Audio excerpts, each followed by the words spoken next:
আমি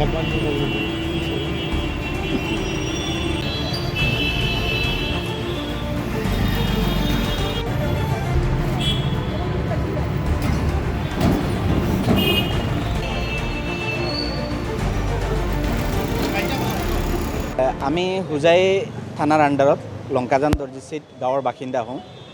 মোৰ সৰু ভাইটি মহম্মদ ৰুবাইল আলম, তেওঁ আজিৰ পৰা 1.5-2 বছৰ আগত আমি এই পাণ্ডু কলেজত এডমিশ্যন দিছিলোঁ। এডমিশ্যন দিয়াৰ পিছৰ পৰা তেওঁৰ পঢ়া শুনা চলি আছিল, পঢ়া শুনা কৰি আছিল। লাষ্ট ফ্ৰাইডে যোৱা শুক্ৰবাৰে তেওঁ মোৰ সৰু ভাইটি আৰু এটা বিদেশত থাকে, তাৰ লগত যোগাযোগ হৈছে। তাৰ লগত কিবা ফোনত কথা পাতিছে, ফোনত মানে হোৱাটছআপত কথা পাতিছে। হোৱাটছআপত কথা পতাৰ পিছৰ পৰা তাৰ মোবাইল ছুইচ অফ হৈ আছে। ইয়াৰ পিছৰ পৰা আমাৰ পৰিয়ালৰ লগত কোনো যোগাযোগ হোৱা নাই, কোনো কণ্টেক্ট হোৱা নাই। ইয়াৰ পিছত আমি ফোন কৰিছোঁ, ছুইচ অফ ছুইচ অফ পোৱাৰ লগে লগে আমি ইয়াত গুৱাহাটীত আহিলোঁ। অহাৰ পিছত আমি তাৰ হোষ্টেলত গ'লোঁ। তাৰ হোষ্টেলত গৈ চালোঁ, আমি খবৰ ল'লোঁ। খবৰ লোৱাৰ পিছত হোষ্টেলৰ তাৰ ৰুমমেট যিসকল আছে বা তাৰ হেৰি আছে, ৱাৰ্ডেন আছে বা কলেজৰ প্ৰিন্সিপাল আছে, তেওঁলোকক আমি সুধিলোঁ।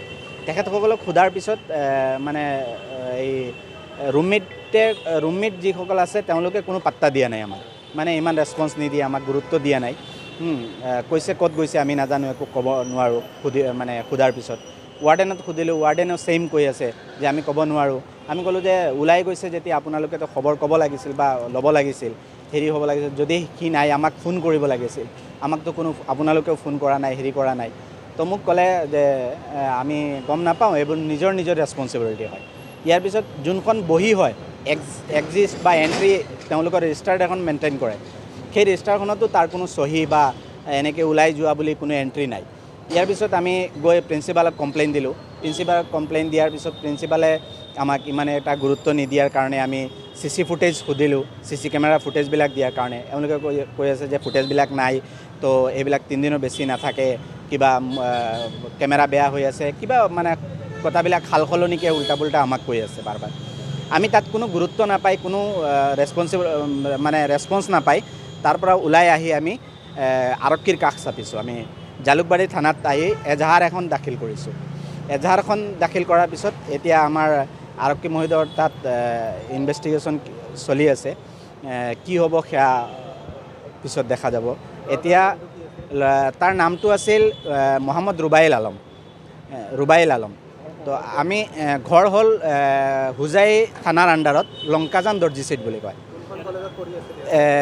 এই পাণ্ডু কলেজ, মালিগাঁও পাণ্ডু কলেজত। ষ্ট্ৰীম আছে science, third fourth same. Identity card third sem চলি আছে।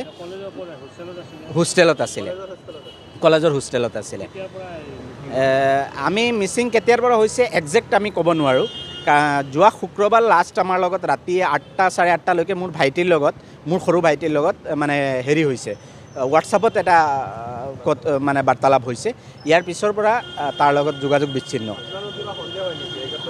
সন্দেহ আমাৰ হৈ আছে বহুতখিনি, কিন্তু এতিয়াতো আমি এইখিনি প্ৰকাশ নকৰোঁ। পৰৱৰ্তী যদি প্ৰয়োজন হয় আমি সেইখিনি হেৰি কৰিম। আৰু এতিয়ালৈকে পুলিচৰ জাজমেণ্ট চলি আছে। হয়তো কিবা FIR-খন দিছোঁ মই, FIR-খন চাৰি চাব। কলেজৰ কৰ্তৃপক্ষক সুধিছোঁ, সোধাৰ পিছত ইমান এটা আমাক ৰেছপন্স দিয়া নাই। আমি এখন এপ্লিকেশ্যনো দিছোঁ প্ৰিন্সিপাল ছাৰৰ তাত।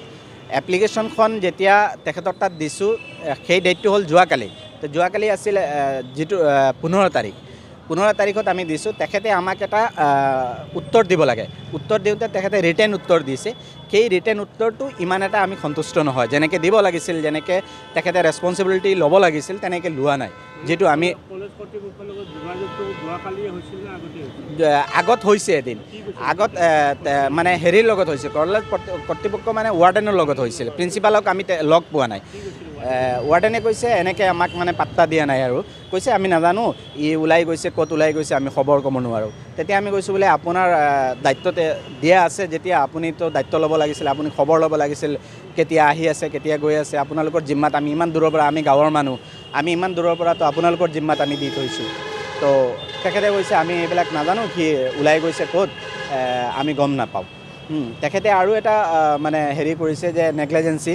আমি যেতিয়া ফুটেজবিলাক সুধিছোঁ, ফুটেজবিলাক সোধাৰ পিছত আমাক মানে এই বেমেলে মানে এনেকৈ উল্টা পুল্টা কিছুমান কথা কৈ আছে যে কেমেৰা বেয়া হৈ আছে বা হেৰি হৈ আছে। আৰু যিখন আমি প্ৰিন্সিপাল ছাৰৰ তাত যোনখন আমি কাগজ দিছিলোঁ, মানে এপ্লিকেশ্যন দিছিলোঁ, এইখনৰ ৰিপ্লাই আহোঁতে তেখেতে বহুত টাইম লৈছে আমাৰ পৰা, বহুত সময় আমাক ৱেইট কৰাইছে, লগে লগে দিয়া নাই।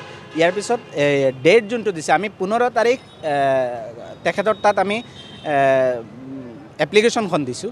তেখেতে আমাক বেক ডেটৰ 13 তাৰিখৰ ৰিটাৰ্ণ লিখি, মানে যোনখন কাগজ আমাক বেক দিছে, এইখনৰ ডেটটো বেক ডেটৰ দিছে 13 তাৰিখৰ। আমি কাগজ দিছোঁ 15 তাৰিখ, আৰু তেখেতে আমাক ৰিটাৰ্ণ দিছে 13 তাৰিখ বুলি লিখি দিছে।